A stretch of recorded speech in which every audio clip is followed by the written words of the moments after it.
ক্যাম্পাসগুলোতে শিক্ষার্থীদের উপর হামলা করছে।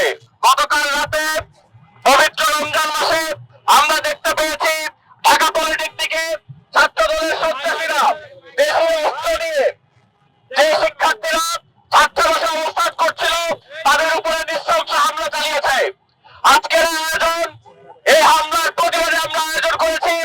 এই আয়োজন থেকে আমরা স্পষ্ট করে বলতে চাই, যারা ছাত্রলীগ আওয়ামী লীগের দেখানো রাস্তায় তাদের কার্যক্রম পরিচালনা করছেন, তাদের পরিণতিও ঠিক আওয়ামী লীগ এবং ছাত্রলীগের মতো হতে চলেছে। আমরা দেখতে পেয়েছি এই নতুন সরকার গঠন করার পরে প্রতিটি জেলায় জেলায় আওয়ামী লীগের অফিস নতুন করে খুলে দেওয়া হচ্ছে। আমরা দেখতে পেয়েছি ক্যাম্পাসে নতুন করে ছাত্রলীগের আলোচনা বেড়ে যাচ্ছে।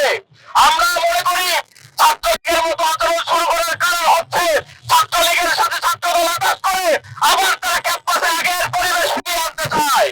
আমরা আজকের আয়োজন থেকে তাদেরকে স্পষ্ট করে জানাতে চাই, ৩৬ আগস্টের মধ্য দিয়ে আমরা ৩৬ জুলাইয়ের মধ্য দিয়ে আমরা প্রমাণ করেছি এই ক্যাম্পাসে নতুন করে কোনো দখলদারিত্বের কোনো সুযোগ আমরা রাখবো না।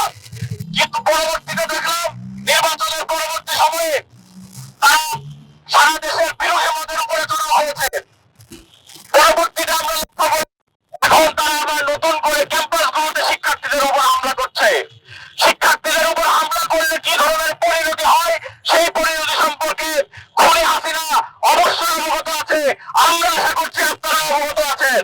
শিক্ষার্থীদের উপর আপনারা করবেন না, এটাই আমরা এই আয়োজন থেকে জানাতে চাই। প্রিয় উপস্থিতি, কালকে আমরা আরেকটি ঘটনা দেখেছি, তারা যখন হামলা করেছে, হামলা করার পরবর্তীতে তারা আবার সেই হামলার দায় শিবিরের উপর চাপিয়ে দিতে চায়।